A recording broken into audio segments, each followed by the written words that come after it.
Hello students, good morning. कैसे हो आप सब? ठीक ठाक हो? Very good. तो बच्चों, आज कल हमने ये पढ़ा था, आज हम ये पढ़ेंगे। सबसे पहले हम कल जो पढ़ा है उसकी दोहराई करेंगे, फिर हम अगला चैप्टर है वो शुरू करेंगे। आज हम अपने लेसन की शुरुआत ऐसे नहीं करेंगे। तो आज सबसे पहले मेरा प्रश्न आपसे क्या है कि आप लोगों ने घर में नया क्या क्या सीखा? किस किस काम में आपने अपने पेरेंट्स की हेल्प की? उस हेल्प के दौरान आपने नया क्या सीखा? पेरेंट्स के साथ, घर वालों के साथ इतना टाइम इकट्ठे जो है, अर्थात एक लंबा टाइम इकट्ठे बिताने के बाद आपके जो अनुभव हैं, आपका एक्सपीरियंस कैसा है? तो जब भी हम मिलेंगे, जल्दी ही मिलेंगे, परमात्मा ने चाहा तो जल्दी ही सब कुछ ठीक हो जाएगा और हम सब फिर एक बार अपनी क्लासेस में, अपने स्कूल में फिर से आमने सामने होंगे।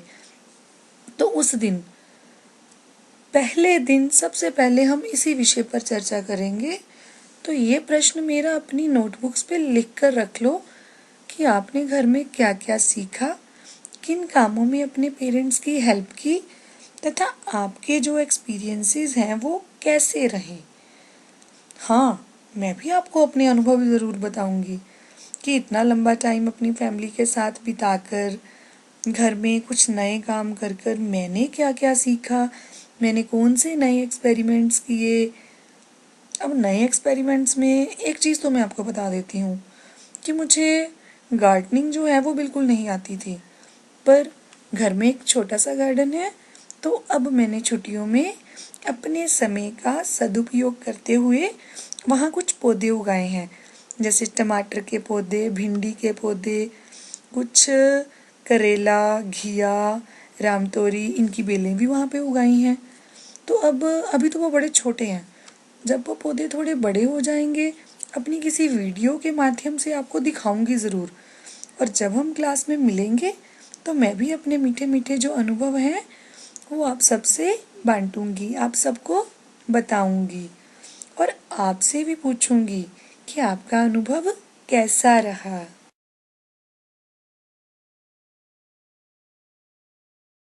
तो अब हम बढ़ते हैं अपने आज के विषय की ओर। तो बच्चों, आप सबको याद होगा कि सोमवार और मंगलवार हमने गिल्लू कहानी पढ़ी तथा हमने उस कहानी को 2 भागों में पढ़ा। अभी तक तो आप सबको पता चल गया होगा कि गिल्लू एक गिलहरी के बच्चे का नाम था, जिसे लेखिका महादेवी वर्मा ने बचाया था तथा उन्होंने उसे अच्छे से उसकी देखरेख करते हुए अपने घर में रखा था। उसके बाद हमने गिल्लू और महादेवी वर्मा के जो आपसी संबंध थे वो कैसे थे उनके विषय में पढ़ा। कैसे महादेवी वर्मा के साथ उसका प्यार, उसका मोह जो है वो दिन प्रतिदिन बढ़ता ही जा रहा था तथा वो हर समय महादेवी वर्मा का आकर्षण जो है, हर समय महादेवी वर्मा का ध्यान जो है वो अपनी तरफ चाहता था। इसके लिए गिल्लू कई चेष्टाएं भी करता था। महादेवी वर्मा जी के साथ एक प्लेट में खाता था। खाने के मामले में वो बड़ी साफ सफाई से खाता था, क्योंकि महादेवी वर्मा जी ने उसे सब कुछ सिखाया था। उसके बाद गिल्लू के जीवन के बसंत के बारे में पढ़ा कि कैसे उसका बाहर जाने का मन करता था और महादेवी वर्मा जी ने भी उसको बाहर भेज दिया। फिर एक ऐसा समय आया जब महादेवी वर्मा जी का एक्सीडेंट हो गया और गिल्लू जो था वो घर में अकेला था, तो उसने अपना प्रिय खाद्य जो है काजू तक ना खाया। किंतु लेखिका जब घर आ जाती है तो फिर गिल्लू उनकी बड़ी ज़्यादा देख रेख करता है।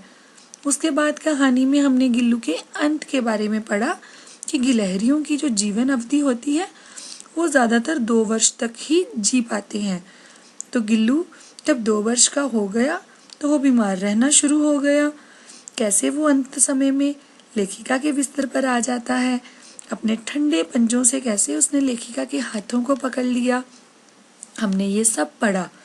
तथा कैसे लेखिका ने उसकी मृत्यु के बाद उसको उसी सोनजूही के पौधे के नीचे दफनाया, जो पौधा गिल्लू को बहुत अधिक प्रिय था। और अब जब भी उस पौधे पर कोई फूल खिलता है तो लेखिका को ऐसे लगता है कि जैसे गिल्लू ही उसके सामने आ गया हो। तो इस तरह से हमने अपनी गिल्लू कहानी पढ़ी। तो बच्चों, आज हम कहानी के पिछले अभ्यास में जो प्रश्न दिए गए हैं उन प्रश्नों पर चर्चा करेंगे। उनके जो उत्तर हैं मैं आपको वो बताऊंगी, आपसे उस विषय पर चर्चा करूंगी। तो हमारा आज का विषय है प्रश्नोत्तर चर्चा।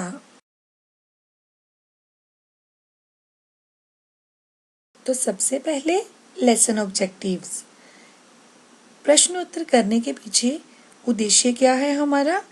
बच्चों को अर्थात आपको प्रश्नों के उत्तर देने में सक्षम बनाना, ताकि आप कभी भी पाठ में से पूछे गए प्रश्नों के उत्तर अच्छे से दे पाओ। कठिन शब्दों के अर्थ समझाना।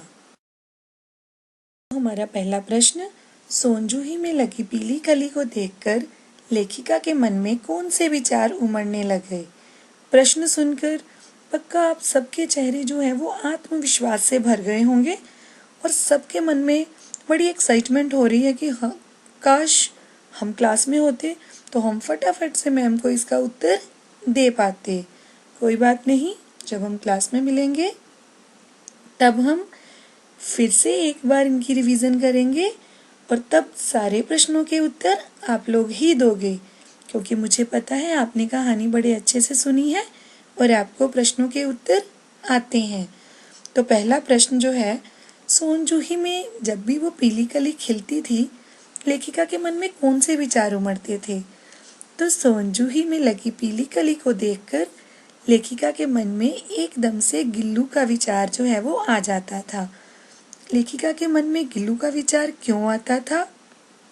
क्योंकि जैसे कि हमने कहानी के शुरू में पढ़ा कि जब गिल्लू लेखिका के साथ खेलता था तो उसी सोनजूही की लता के पीछे वो छिपता था, और जब उसके जीवन का अंत हुआ तो लेखिका ने उसी सोनजूही के पौधे की जड़ के नीचे गिल्लू को दफनाया था।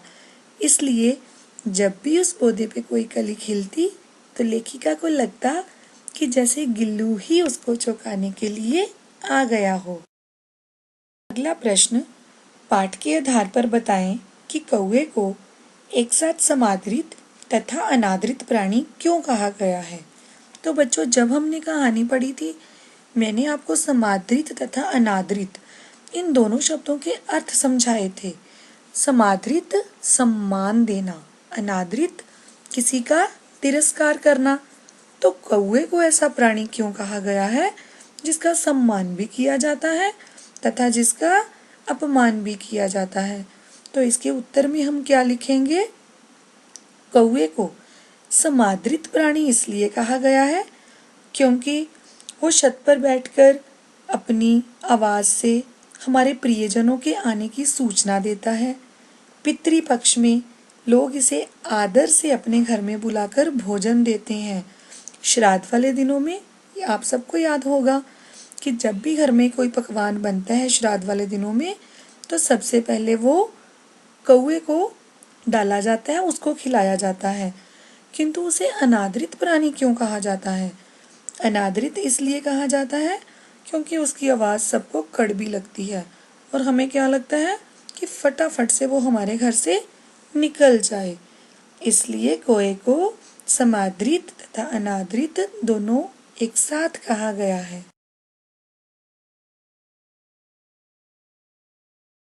हमारा अगला प्रश्न, गिलहरी के घायल बच्चे का उपचार लेखिका ने कैसे किया?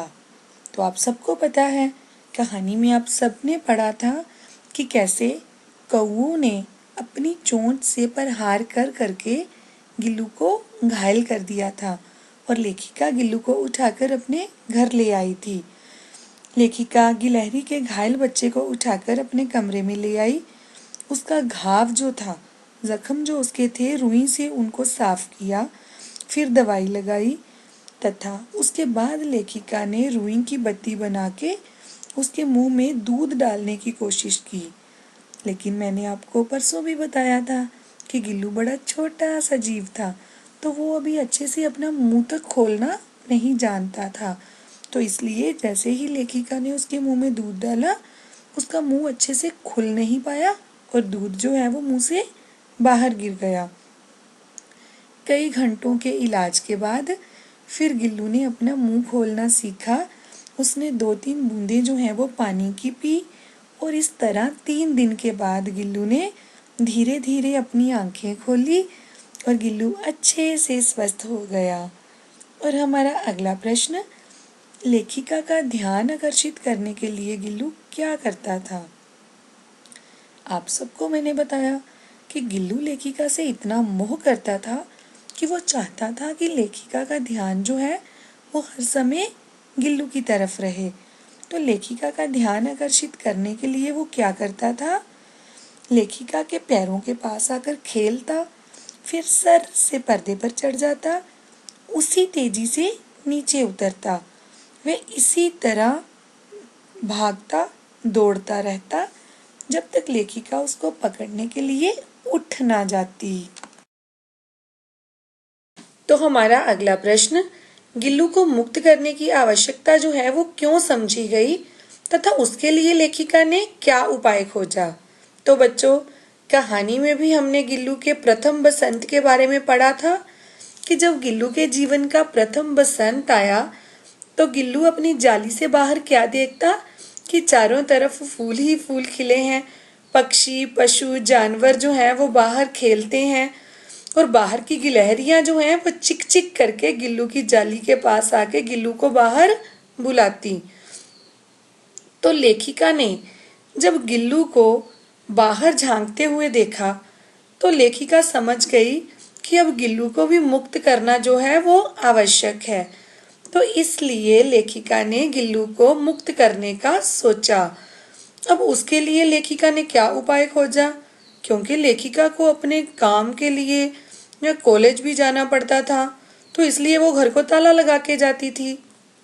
तो लेखिका ने क्या किया, गिल्लू के झूले का एक जो कील है उसको निकालकर जाली के एक कोने से उसको रास्ता बना दिया कि वो घर से बाहर भी जा सकता है और घर से अंदर भी आ सकता है। तो इस तरह गिल्लू अपने प्रथम बसंत में जाली के उस खुले कोने से बाहर भी चला जाता तथा अंदर भी आ जाता। तो हमारा अगला प्रश्न, गिल्लू किन अर्थों में परिचारिका की भूमिका निभा रहा था? तो परिचारिका का अर्थ क्या है? याद आया कुछ? परिचारिका का अर्थ है दास, सेवक, सेविका, नौकर। तो जिस प्रकार लेखिका ने गिल्लू की देखभाल की थी, गिल्लू को बचाया था, उसी प्रकार जब लेखिका का एक्सीडेंट हुआ और जब कुछ समय अस्पताल में रहने के बाद वो घर लौटी तो गिल्लू ने उनकी बड़ी देखभाल की। रात को जब वो अपने बिस्तर पर लेटती तो गिल्लू उनके बालों को सहलाता और उस समय लेखिका को बड़ा आराम मिलता। और जैसे ही गिल्लू उनके बालों को सहलाकर हटता तो लेखिका को लगता जैसे कोई परिचारिका जो है, कोई दास, कोई सेवक उनकी सेवा कर रहा था और अब उसने सेवा करनी जब बालों को सहलाना बंद कर दिया है। तो इस तरीके से लेखिका के लिए गिल्लू एक परिचारिका की भूमिका जो है वो निभा रहा था।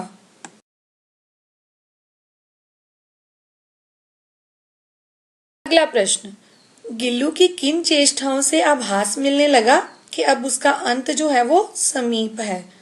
तो कहानी में हमने गिल्लू के अंत के बारे में बड़े अच्छे से पढ़ा था कि गिलहरियों की जीवन अवधि जो है ज्यादातर 2 वर्ष तक ही होती है। तो अब गिल्लू जो है कुछ बीमार रहने लगा। अपने जीवन के अंत समय में वो बड़ा सुस्त सा था तथा एक रात वो उसी बीमारी की हालत कह सकते हैं या उसके अंत का वो समय था, वो लेखिका के बिस्तर पर आ जाता है और उसने अपने अगले पंजों से लेखिका की उंगलियों को पकड़ लिया। जब उसने लेखिका के हाथ को पकड़ा तो उसके पंजे बहुत अधिक ठंडे थे। तब लेखिका ने फटाफट से हीटर जलाया, उसके शरीर को गर्मी दी, किंतु उसके बाद गिल्लू ने खाना पीना भी छोड़ दिया तथा जैसे ही अगली सुबह हुई और गिल्लू के जीवन का जो है वो अंत हो गया। उसका खाना पीना छोड़ना उसका शरीर ठंडा पड़ना, इन सब बातों से लेखिका समझ गई थी कि गिल्लू का अंत जो है वो अब समीप है। अगला प्रश्न, प्रभात की प्रथम किरण के साथ ही वह किसी अन्य जीवन में जागने के लिए सो गया। आशय स्पष्ट कीजिए। आशय स्पष्ट, इसका अर्थ बताइए, इस पंक्ति को समझाइए।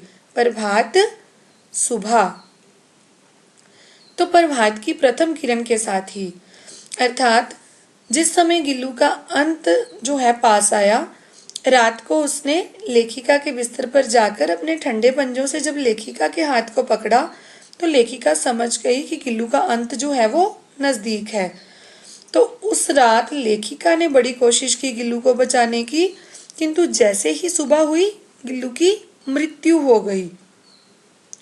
तो उसी मृत्यु को इस पंक्ति के द्वारा दर्शाया गया है कि सुबह की पहली किरण के साथ ही गिल्लू किसी और जीवन में जाने के लिए इस जीवन को सदा के लिए त्याग गया, अर्थात उसकी मृत्यु हो गई और वो सदा के लिए इस दुनिया को छोड़कर किसी और दुनिया में चला गया। सोनजूही की लता के नीचे बनी गिल्लू की समाधि से लेखिका के मन में किस विश्वास का जन्म होता? सबसे पहले तो सोनजूही की लता के नीचे गिल्लू की समाधि क्यों बनी, कैसे बनी? क्योंकि जब लेखिका गिल्लू को अपने घर में लेकर आई थी, जब उसने गिल्लू को बचाया था, तो जब गिल्लू लेखिका के साथ खेलता तो वो क्या करता? वो चुपचाप उस सोनजूही की लता के पीछे जाकर छिप जाता। लेखिका उसको पूरे घर में ढूंढती, लेकिन जैसे ही लेखिका बरामदे में आती तो गिल्लू एकदम से पौधे के पीछे से निकलता और लेखिका को चौंका देता। तो इसलिए गिल्लू को वो पौधा, वो लता बहुत अधिक प्रिय थी। इसीलिए जब लेखिका ने गिल्लू की मृत्यु के बाद उसकी प्रिय चीज़ों के बारे में सोचा तो उनके दिमाग में सबसे पहली चीज़ क्या आई? सोनजूही का पौधा। तो लेखिका ने क्या किया? गिल्लू को उसी पौधे के नीचे दफना दिया और गिल्लू का शरीर उसी पौधे के नीचे मिट्टी बन गया। और अब जब गिल्लू लेखिका के पास नहीं है तो उस सोनजूही की लता पर जब कोई भी नई कली खिलती है, कोई भी नया फूल खिलता है, तो लेखिका के मन में किस विश्वास का जन्म होता है कि शायद गिल्लू ही उसको चौंकाने के लिए इस फूल के रूप में आ गया। और लेखिका के मन में ऐसा विश्वास क्यों आता है? क्योंकि गिल्लू की समाधि भी उसी पौधे की जड़ के नीचे थी। तो बच्चों, ये थे हमारे गिल्लू पाठ के पिछले अभ्यास के प्रश्न उत्तर। तो अब मैं आपको एक बात और बताना चाहती हूँ। जैसे कि हमें 9th में 2 किताबें हैं हिंदी की, स्पर्श तथा संचयन। स्पर्श पुस्तक में तो पाठ के जो पिछले अभ्यास हैं उनमें काफी प्रश्न पूछे गए हैं। छोटे प्रश्न 2 अंकों के, 1 अंक का, 5 अंकों के। किंतु संचयन में जो है वो थोड़े से कम प्रश्न जो हैं वो पूछे गए हैं, जैसे 8 प्रश्न, 10 प्रश्न। तो इस कहानी में से हम काफी अतिरिक्त प्रश्न जो हैं वो बना सकते हैं और हमें कहानी में से कोई भी प्रश्न पूछा जाए, कोई भी प्रश्न जो उसके पिछले अभ्यास में नहीं है, तब भी हमें उसका उत्तर देने के लिए जो है तैयार रहना चाहिए और हमें उसका उत्तर जो है वो आना चाहिए। तो कहानी के अभ्यास के प्रश्नों के अलावा आज हम एक प्रश्न और उस पर चर्चा करेंगे कि प्रस्तुत कहानी जो है गिल्लू, इसको पढ़कर हमें शिक्षा क्या मिलती है, क्या संदेश मिलता है। तो अगर हम कहानी को शुरू से देखें तो पहला संदेश इस कहानी का कि हमें कभी भी हिम्मत नहीं हारनी चाहिए। जैसे लेखिका को सबने मना किया कि गिल्लू जो है, गिलहरी जो है, अब वो नहीं बच पाएगी, क्योंकि कौवे के चोंच के प्रहार के बाद कोई प्राणी बच नहीं सकता। किंतु लेखिका के मन में पूरा विश्वास था कि गिल्लू ठीक हो जाएगा। लेखिका ने अपने आप पर पूरा विश्वास रखा। वो उसको अंदर लेके गई, उसका अच्छे से इलाज किया और गिल्लू ठीक हो गया। दूसरा संदेश कि पशु पक्षियों, जानवरों से हमें प्रेम करना चाहिए, हमें उनकी देखभाल करनी चाहिए और जब भी कभी उन्हें हमारी ज़रूरत है हमें उनके साथ खड़ा होना चाहिए। तो हम ये सब कैसे कर सकते हैं? जैसे कि बच्चों अब गर्मियाँ आ रही हैं तो पक्षी जो हैं वो पानी की तलाश में जगह जगह घूमते हैं।